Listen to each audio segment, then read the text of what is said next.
love those chickens that have got the pom-pommy heads and there's a breed that have got pom-pommy heads. Hold on a second, we've not got to that bit. Let's start at the beginning. Welcome to Stream It. This is the film and TV podcast full of things for you to watch. My name's Conor, hello, and this week's episode is all about chickens. More specifically, Chicken Run, Dawn of the Nugget, the new movie from the Aardman Animation studio. So we're going a little bit chicken crazy. Here's my speedy rundown of what's coming up in today's show. I sent producer Hebe to the premiere of Chicken Run, Dawn of the Nugget to chat to the geniuses behind the film, including the amazing Paloma Faith, who sings the title song. I'm also getting my magic time travelling remote control thing out to take you with me as we explore the history of Aardman Animation and all their famous movies. And I've also got some must-watch films for you to get stuck into as well. Oh, and of course, my good friend Pete from Mega Mag is here to give us some gaming expertise. This week, it's all about Ninjago. So let's get going. Grab your popcorn, get comfy. This is Fun Kids Stream It. So one of the most anticipated movies of the year is out now. So fun. Chicken Run 2, Dawn of the Nugget. Last time we broke out of a chicken farm. Well, this time...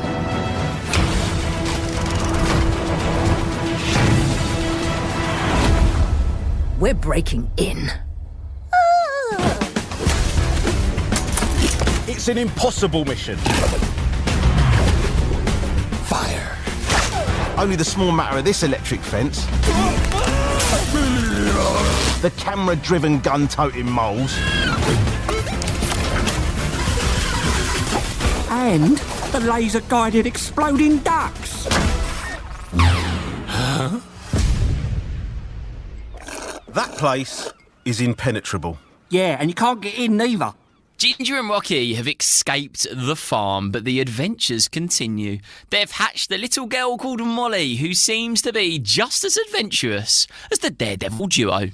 I absolutely love the first film. It's one of Conor's faves, and I don't think I was alone. The first Chicken Run film was the most successful stop-motion animated movie ever released. So everyone is super excited for the return of the gang. Now, I sent producer Hebe to the premiere to meet some of the geniuses behind the movie and asked them your very serious chicken questions. Hey, Hebe. Conor, you're going to be so jealous right now. I am currently on the red carpet for Chicken Run, Dawn of the Nugget, the second Chicken Run movie coming out in cinemas. And it's so exciting. There are so many people about. I've already seen the actual little animation figures of the chickens. We're going to meet some of the crew, we're going to have a good chat, and we're going to ask them some of the questions that you guys have been sending in. Let's see who we get chatting to. Right, while she's running around like a headless chicken, get it? I think I should find the time-travelling remote control thing that we have and give us some Chicken Run history. Hold on, let me go and find it. In the meantime, I think Hebe is chatting to Darren Dubicki, the production designer anyway. Why is stop motion so important for the young kids of today to still be into it? I think, personally, it's because at a very early age, you get a sense that there's something quite magical about stop motion characters, physical characters, puppets.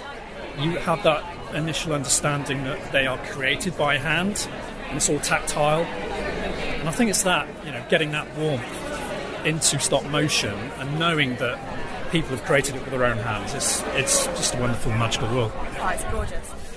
So what was it like revisiting such a beloved world of Chicken Run? For me, it was amazing because I worked on the first one, and there's quite a few other key members who were on the first film too. So to a degree, it felt like a bit of a homecoming. It was a bit of a family affair to come back full circle and make the sequel. What is your best advice for our budding young film enthusiasts who listen to our radio show? Well, I always tell people I talk to, whether they're interns or students who come to the studio, I've always found that you've got to keep experimenting. You may want to just hone in on one direction, but just be encouraged and inspired by people around you, because basically when you're working in a studio, you are working with other people and you have to rely on other people and they rely on you. So the earlier you understand that you're working as a team, that's key, really. But at the same time, just be inspired by what other people are doing and allow yourself to be immersed in the whole world of filmmaking. And we asked some of the listeners to send in questions. They are weird and wacky questions, as you might expect. So 7-year-old Lily from Salford has asked, if you were a chicken, what would your name be? Biscuits. Biscuits. Why biscuits? Because my surname is Dubicki. I love that. Right, I'm going to have to ask you another one. You answered that too well. Daniel, age 7, from Portsmouth. Would you rather have wings and can't fly like a chicken, or have chicken feet? Chicken feet. Why? I don't know. Well, it's based around our chickens. They're just ridiculous. And I like the idea of designing footwear for them. Okay, found it. That remote control time travelling thing that we somehow have. First stop on our Aardman exploration. Let's head back to the birth of one of the first Aardman characters, 1976 we're off to meet Morph. Okay, 1, 9, 7, 6, let's go! Right, you've got to go and ask your parents about Morph.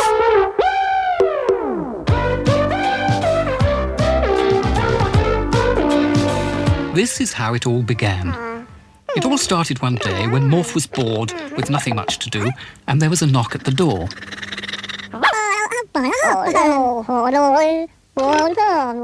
Everyone loves Morph. He's a squishy plasticine man who gets up to lots of mischief. I think I'm a bit like Morph, really, just not made of plasticine. Hold up, Hebe has found another Aardman genius to chat to, Anne King, the head of puppets. How cool. So can I kick off with a question that one of our listeners has sent in?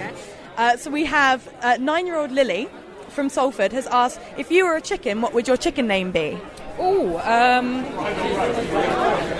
a really hard question. It's tough, isn't it? It's a really hard question. Oh, I think I'd quite like to be Ginger, because I used to be Ginger, but maybe I could be Fluffles or something like that. Fluffles or Ginger? I like the sound of this. Why Fluffles? Oh, because they have really nice fluffy, feathers, don't they, chickens? Proper downy feathers. I quite like that. Amazing.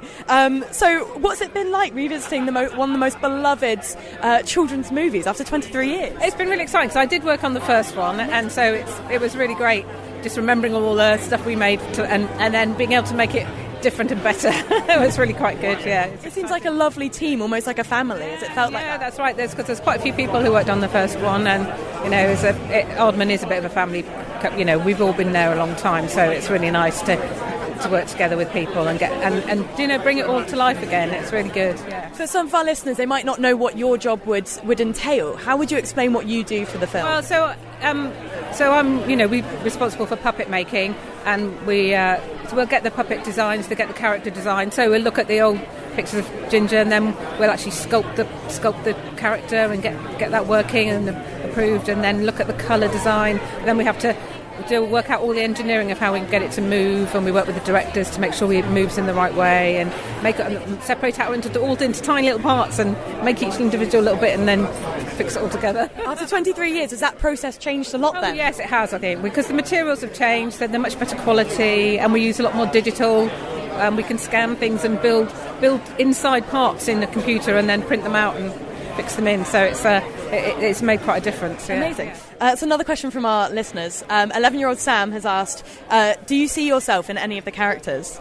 I think I'm most like Ginger because, just being a woman, a little bit kind of nerdy and a bit feisty sometimes. Amazing. And what would your best advice be for a young film enthusiast wanting to start out? Just, really just follow your nose and really, just keep going at it, and do what you enjoy, yes. And yeah. Love that. And finally, I'm going to give you another one. Daniel, 7, from Portsmouth. Would you rather have wings and can't fly like a chicken, or have chicken feet? I think wings would be better than feet. Chicken feet aren't maybe not that attractive. I quite like the idea of having wings. Wings might be nice to put to sort of like a coat. Soft, yeah, like a shirt. Right. Back to time travel. Thank you, Hebe. Next stop, 1995. You'll recognise this character, I'm sure. Here we go. Okay. 1, 9, 9, 5. Off we go. In 1995, what a year, the Wallace and Gromit movie, A Close Shave, was released. This was the third Wallace and Gromit film, but the very first time we met, drum roll please, Shaun the Sheep. Bah.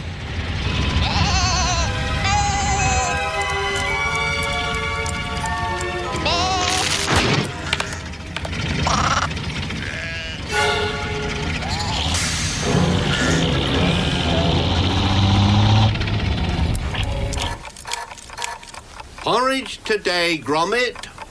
Tuesday.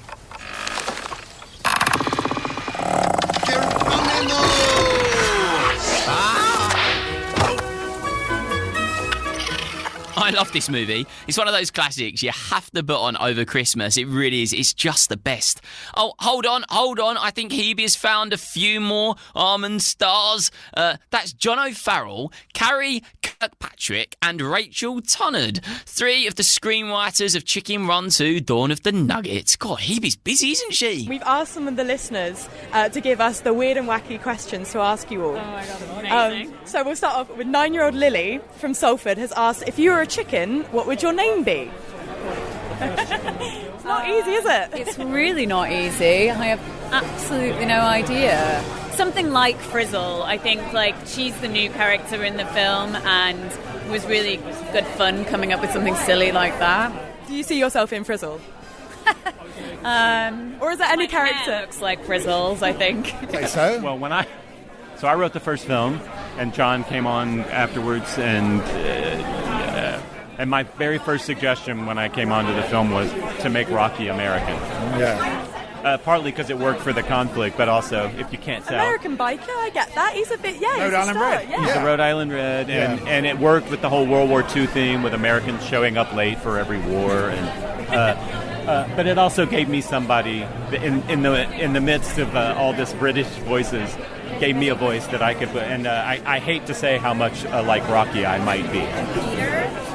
But I think I emphasise with the stupid Babs, who just like is always making stupid comments and getting the wrong end of the stick. But every character is us, really. I think when you're a writer and you write a cast, there's a bit of you in every single character, and there's different parts of you that you put in that voice. So thank you, Sam, for a very good question. So what was it like revisiting the world of Chicken Run, the most beloved world? Yeah, no pressure. I mean, I had my children watched it when they were little, and when I was given the job on this, they sort of sat me down very earnestly and said, the original is really, really, really, really, really, really good. Like, don't mess it up. So. After 23 years, what has been the biggest change in developing the new movie? Our computers are nicer that we wrote on. Yeah, that's true. Well, I mean, in the story, they have a kid, so that's a massive change, that they have got a kid now, and so Ginger's got responsibilities to that, but she's also thinking about the world that this kid is growing up in, and is that the sort of world where being a chicken is a very unsafe thing to be, and so she has to balance that in her quest. I think that's fair. Yeah, for sure. Yeah, they're parents now. Yeah. And by the way, when we started this movie, we weren't we were brand new parents. Yeah. And so now we have grown kids. Yeah. So we took all of our parenting knowledge and struggles and put them into those two characters. Oh, so you really are encapsulated in all the characters. Absolutely, yes. Absolutely amazing. So what would be your best piece of advice for budding young film enthusiasts? Don't wait for somebody to tell you that, give you permission to do it. Just do it. Just go and get your phone or your mum's phone and have a go. Start writing things and filming them. Stick them on the internet. I say lots of people are going to say you can't do this, and don't you be one of them. Yeah. And keep producing stuff. It doesn't matter if it's you don't know where it's going to end up or what you're going to do with it, but just keep writing down ideas, keep writing scenes, and put stuff on with your friends, get people to read it. And if your stuff is good enough and you'll continue to improve, one day you'll be standing here talking on this line. Amazing. And finally, one more question from Daniel, age 7, from Portsmouth. Would you rather have wings and can't fly, like a chicken, or have chicken feet? These are tough questions. These are tough questions. I'm going to have to go with wings that can't fly, just so I can fold them out, because I think the wings are pretty amazing. I'd sort of like to just have them anyway, like fashion accessory. Wow. It's tough, isn't it? I think chicken feet would be quite a fashion statement. Thank you, Daniel, for that suggestion. Wings and not fly seems a bit annoying. To have wings and not be able to fly is too much of a metaphor for my career, I think. Absolutely amazing. We've had so many mixed responses to that one. So we've had people going, oh, I think I quite like to try and make shoes for chicken feet, and then going, well, I quite like wings are a bit of a statement, it's like a cape. Right. So interesting. Okay, thank you, Hebe. Oh, carry on running around, thank you. Back to time travel. Next stop in the history of Aardman, a very important year now, 2000, the first Chicken Run movie. 2000. There we go, inserted, time travelling remote, take us somewhere. Go, go, go! Chicken Run was Aardman Animation's first full-length feature film. We meet Ginger, who lives in a chicken farm with all her chicken friends, and they have to escape to save themselves from being made into chicken pie. Imagine having chicken friends, that'd be fun.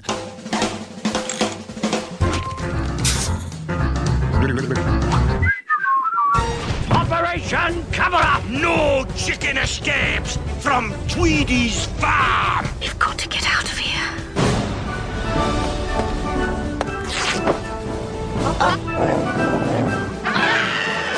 I know our last escape attempt was a bit of a fiasco. The plan is, we go over the wire. That might work. The scary woman who runs the farm, Mrs. Tweedy, is a bit like Mrs. Trunchbull from Matilda. She's, super, super scary. We don't like her. You've got to watch this one before the sequel comes out in December, so you know exactly where the story's at. Oh, hold on. I see Hebe has found the director of Chicken Run 2.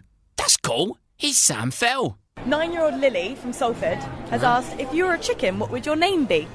Oh, what would my name be if I was a chicken? I think it would still be Sam. Okay. Yeah.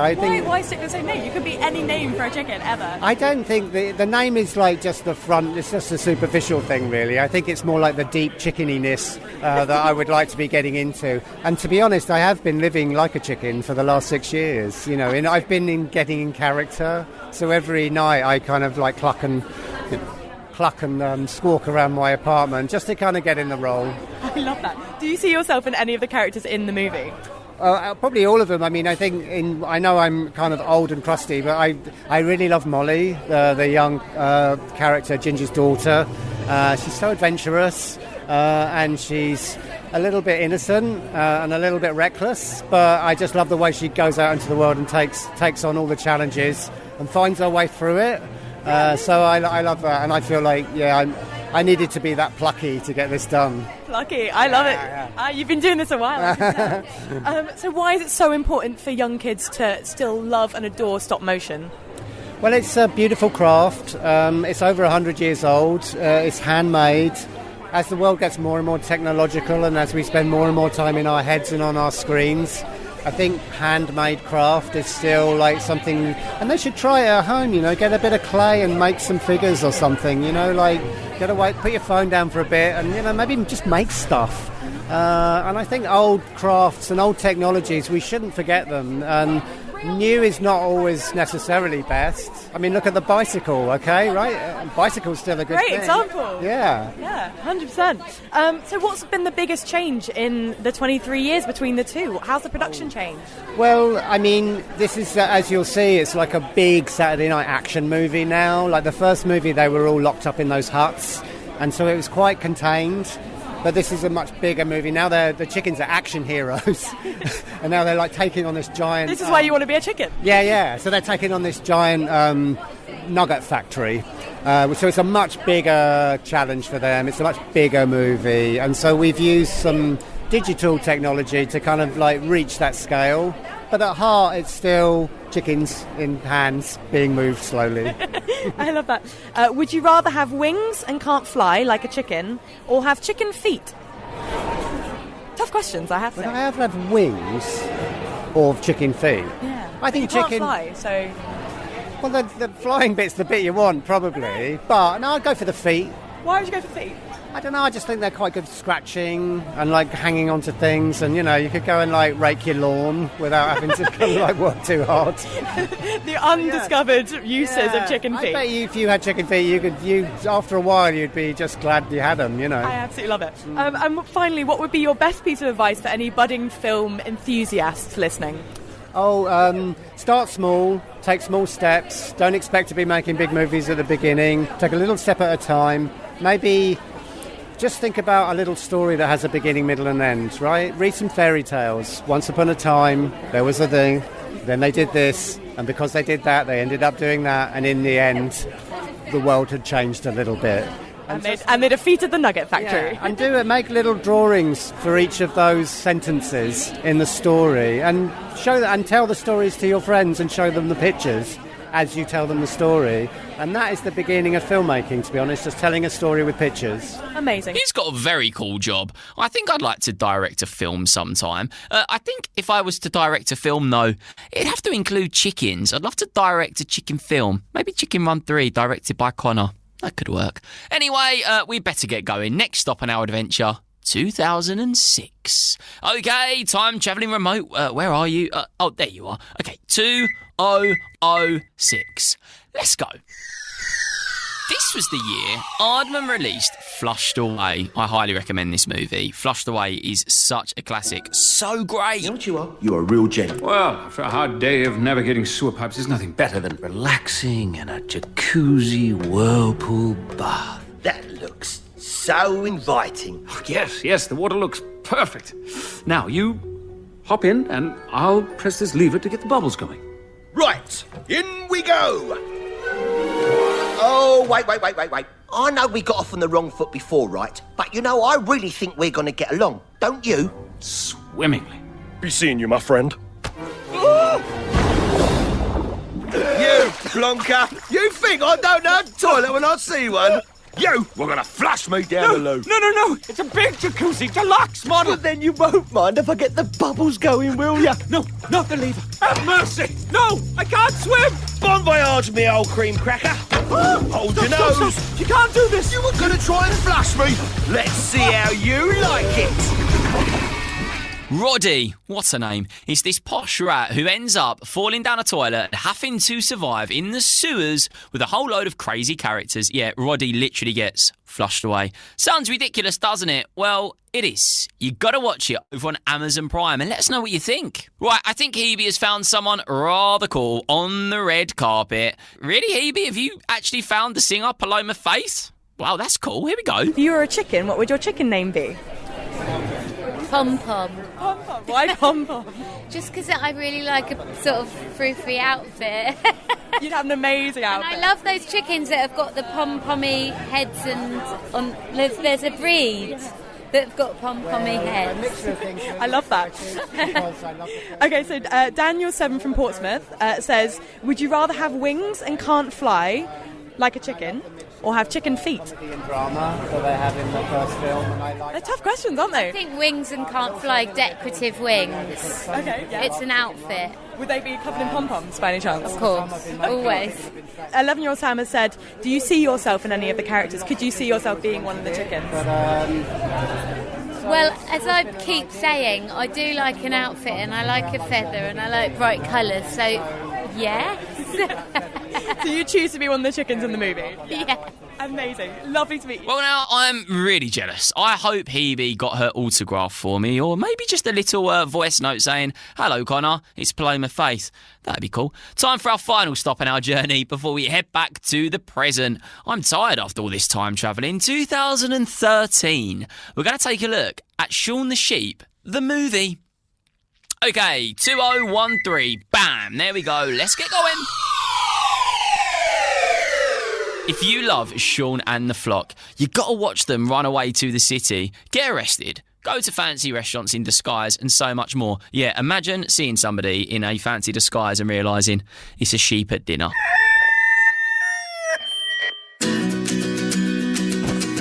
Shaun the Sheep and his flock know every trick to having a good time.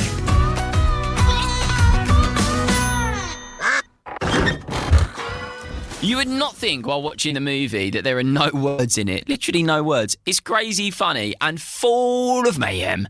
You can find it on BBC iPlayer right now. You'll enjoy it. Now, I think it's time to go back to the present, don't you? I think it's been so fun finding all about the releases of Aardman. Okay, Pete is waiting for us in the present. Let's get going. Okay, back to the present. it wouldn't be Stream It without my good mate Pete, giving us some gaming expertise, and I think he's got something gaming related for us to watch this week. Hey Pete! Hey Con, how you doing? I'm doing good. Hey, how's the Mega Mag Land going? What's new? It's going great, especially because we've been tucking into the brand new season of Ninjago on Boomerang. Yes, so this is out for you right now. So once you've heard this chat, if you're looking for something to watch before bedtime, this might be for you. It's great, isn't it? That's right.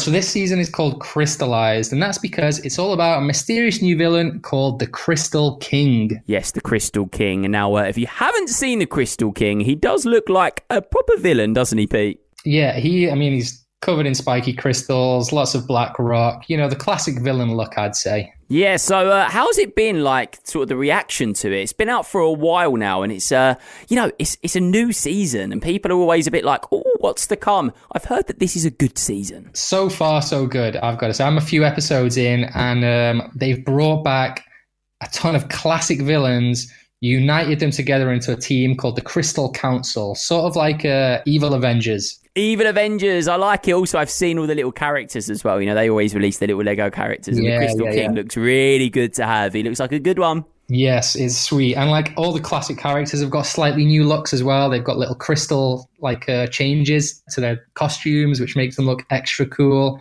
But obviously, it's all about the ninjas. The new costumes, new mechs, new vehicles are amazing. Well, just more Ninjago fun for you. That is a brand new Ninjago season, and yeah, it's full of, everything we were just talking about. So it's a definite must-see, and it's available on Boomerang, isn't it? It's out right now. That's right, already going. You can still watch the episodes that have already aired, and there's a new episode every week. Beautiful. Thank you so much, Pete, and that is a definite must-see. Anytime, Conor, and definitely. Thanks, Pete! And that's it. If you enjoyed the episode, give us a follow so you don't miss future episodes. Rate the podcast 5 stars too. I think we really, really deserve it. And I think we really deserve it this week because we've done extra work because producer Hebe has been a superstar. Thank you, Hebe. We're always looking for reviewers to come on the show and tell us their favourite films and why they love them. And that could be you. If you want to get involved with episodes in the future, head over to funkidslive.com/stream it and send me a message telling me your favourite movie. From me and producer Hebe, who, he's probably running like a headless chicken somewhere else. See you soon. Bye.